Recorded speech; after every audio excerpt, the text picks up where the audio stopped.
imagine for a second our product is a plant, right? And you have to grow it. That's how you copy it. You get the seeds off it, you put it in the ground, water it, and you grow it, right? Well, that must be easy to stop people from sharing that, right? If it's a plant, you just, like, they've got to sneak it around in bags and on planes and, you know, up their bottoms, and there's sniffer dogs, and easy, right? You just find them, you stop them sharing it, no problem. Also, let's make it even easier for you guys. Let's imagine that our product, not only do you have to grow it, but if we find people sharing it or using it, we can't just cut off their internet. Let's imagine we're going to throw them in jail. Not just for a little while, but for a really long time, their whole life, potentially. We can chuck them in jail.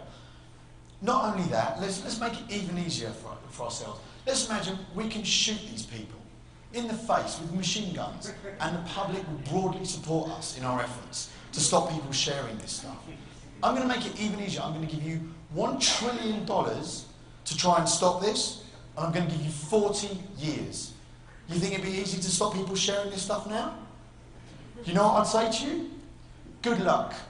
Seriously, good luck with that. This is wishful thinking to think we could stop digital piracy with laws and sticks alone. And what I want to talk to you about today, other than the fact that this is not the answer to this problem, is that there's a better way to deal with this problem that's fairer and is actually profitable. So the problem isn't that a generation of people suddenly became criminals. The problem's really that actually we developed this new form of media that really reflects who we are as beings, how we think and how we behave. We used to have this one-way system of distributing media, which became this two-way system, and allows people to copy things and share things and distribute them wherever they wanted, all over the place. Which, when you think about it, is how human beings work. We love copying things. It's how we've always learned. It's how we learn language. It's how we learn manners, social norms. All of these things are based on copying our parents, copying our teachers, copying those around us. We love copying things, and now we have this ultimate copying machine at our disposal.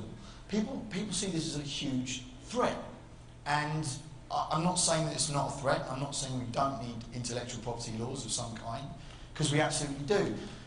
A lot of businesses are being decimated by this new reality of copying. The music business, pharmaceuticals, fashion, all the media businesses, the list goes on. And let's start with the bad news. The bad news is that things are going to get a lot worse.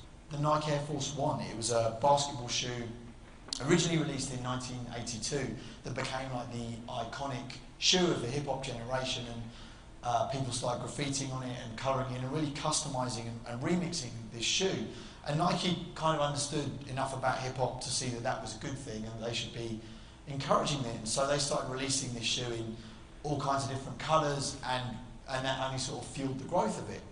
But that didn't stop one hip-hop DJ from Tokyo from making his own pirate copy of this shoe. He could see things that Nike weren't doing with it that he thought would be really cool. And so he made a pirate version. He stripped off the swoosh emblem and he added his own shooting star logo, and he released them under his fashion brand Bathing Ape. And this guy called Nigo, he started releasing it in even crazier colours and doing all these collaborations with artists, doing things that Nike hadn't really thought of yet. But what was really smart was what Nike did next, because this is a clear case of trademark and trade dress infringement. They could have gone after him with their lawyers, absolutely open and shut case of piracy, right?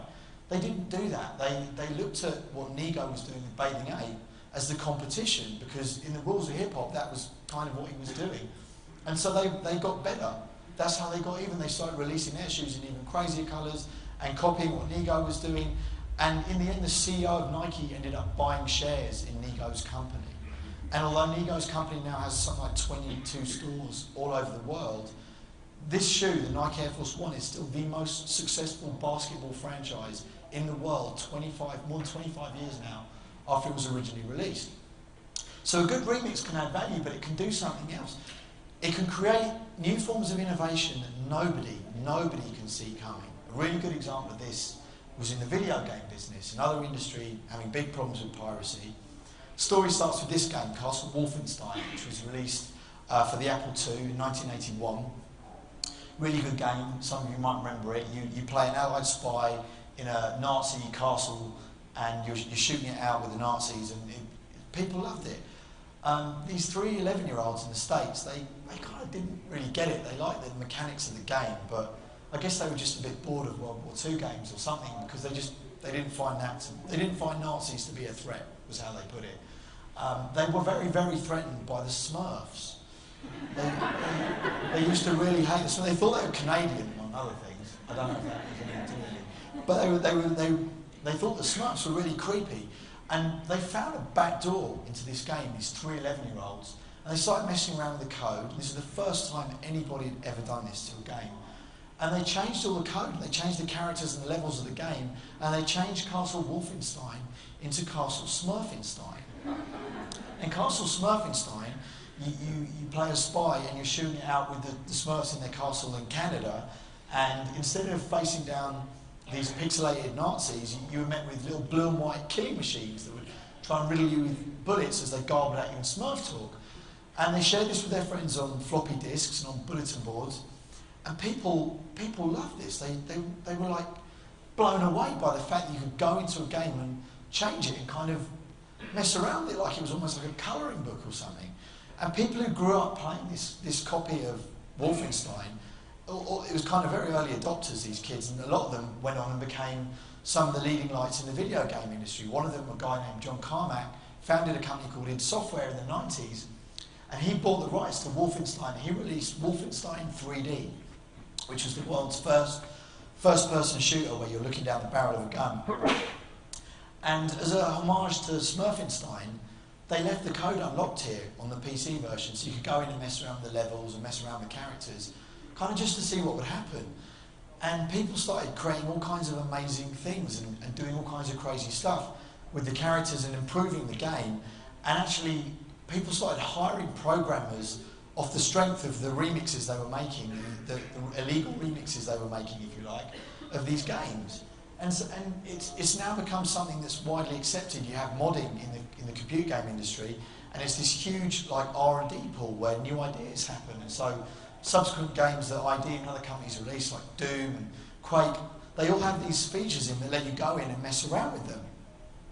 But like I said about remixes, it's not the things that you let people do, it's not the innovations you see coming, it's the things you don't see coming. And with computer games, what happened was people started using the characters and the levels of games to make films, short films. And this whole new type of filmmaking was born called machinima. So there's Red vs. Blue, really, really good short series, web series that's made entirely inside the Halo universe. Or you've got Sundown, a short film that was filmed entirely on location inside Grand Theft Auto San Andreas. You've got Video Mods, the MTV show where they make music videos using computer game characters. You have machinima festivals. You have machinima for dummies. You have an entire new form of culture that happened because somebody left the back door open in a game. That's pretty amazing.